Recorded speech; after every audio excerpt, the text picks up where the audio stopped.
I took a weekend off to escape everything. Work, noise, people. A coworker recommended a small rental cabin deep inside Black Ridge Forest. Quiet, cheap, isolated. When I arrived, the place looked harmless. Small wooden porch, one bedroom, and a big front window facing the trees. The kind of spot you'd expect to see on a postcard. I spent the first day hiking. By sunset, fog rolled in so thick it erased the trail behind me. When I got back to the cabin, the woods were silent in a way that felt wrong. No wind, no birds, just dead quiet. Around 11 p.m., I made tea and sat near the window, scrolling old photos on my phone. That's when I heard it. A single knock on the window, not the door, the window. I froze. The curtains were open, but the outside was pitch black, nothing but the reflection of the room behind me. I waited. Another knock. This one slower, like nails tapping glass. But as I leaned closer, I noticed something behind my reflection. A silhouette, standing completely still. I jumped up and turned on all the lights. When I looked again, nothing, just the empty yard.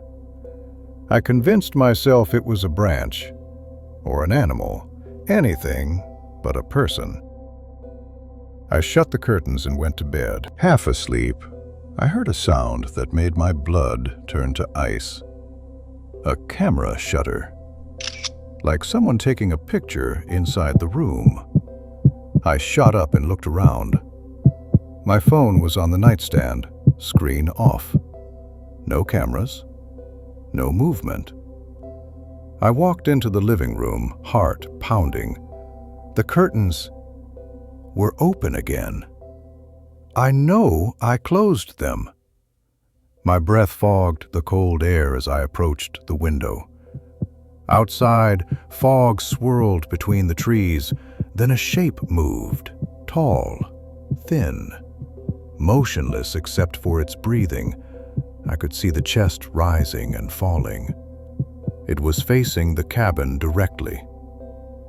My instinct kicked in. I stepped back and grabbed my keys. That's when I heard it whisper through the glass. "Don't close the curtains." I bolted to the bedroom and locked myself inside. I don't know how long I sat on the floor, listening. But then I heard it. Slide. The sound of the living room window opening. Footsteps, slow, dragging, coming inside. Something scraped against the wooden floor. A shoe? A boot? Or claws? I held my breath. The footsteps stopped right outside the bedroom door. Then a voice, low, almost playful. "I saw your pictures." The doorknob turned, once, twice, slowly, but it didn't open. Eventually, the footsteps faded, followed by the window sliding shut again. I didn't sleep. At sunrise, I ran to my car and didn't look back. When I got home, I plugged my phone in. A new photo appeared in my gallery, taken sometime around 2 a.m. It was a picture of me, asleep in the bed of that cabin, but taken from inside the room, from about 2 feet away. I still don't know who or what was in that cabin with me. I was camping with my girlfriend in a remote area of Washington State. Not an official campground, just a patch of forest we found off a service road. We set up the tent, made a small fire, cooked, and everything felt peaceful. Until around 2 a.m., I woke up because something tapped the side of our tent. Not scratched, not brushed, tapped. 3 slow, deliberate taps, like someone pressing their finger against the fabric. At first, I froze. I thought maybe it was a branch in the wind, but there was no wind. The woods were dead silent. Then it tapped again, a little harder, a little lower, as if whatever it was had adjusted its height. My girlfriend whispered, "Did you hear that?" Before I could answer, something dragged its hand or paw across the tent wall behind us, slowly, like it was feeling the shape of our bodies through the fabric. That was the moment I realized this wasn't a deer, not an elk, not any animal I knew. The sound stopped. And then, breathing. Not heavy, but close. Human-like. Too close. I grabbed my flashlight and with shaking hands unzipped the tent just a crack to shine it outside. Nothing.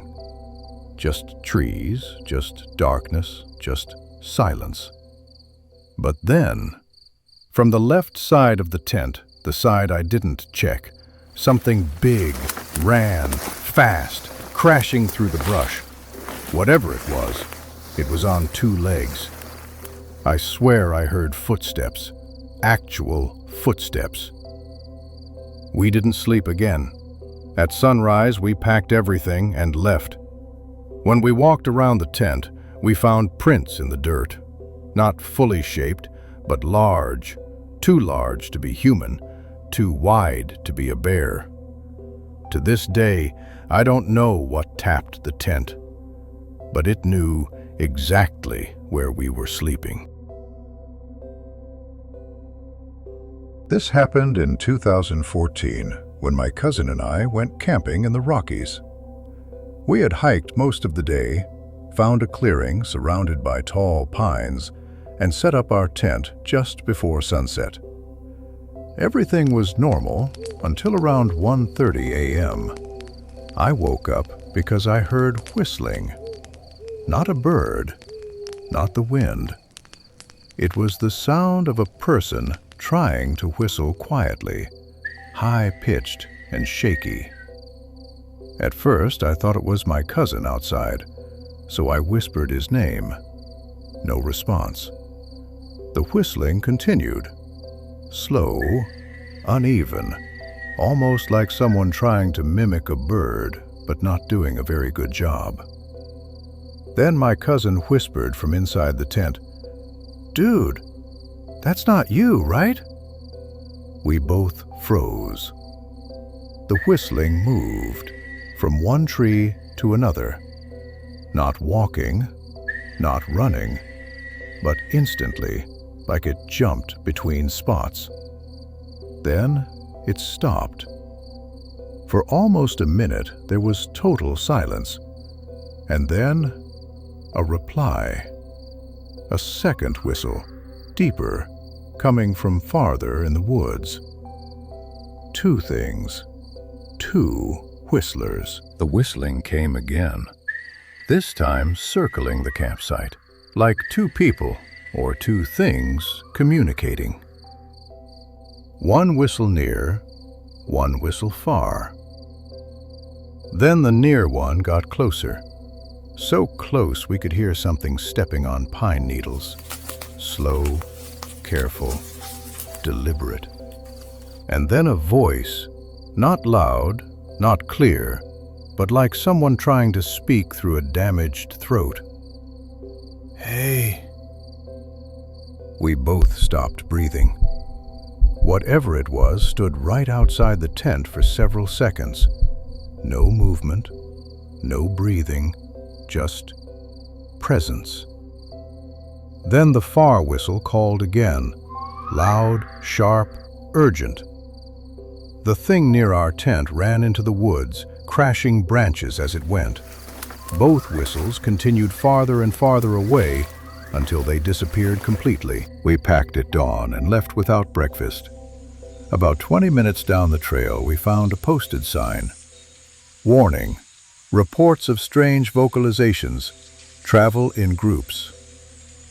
To this day, I still don't know if what we heard was a person, an animal, or something trying to sound like both.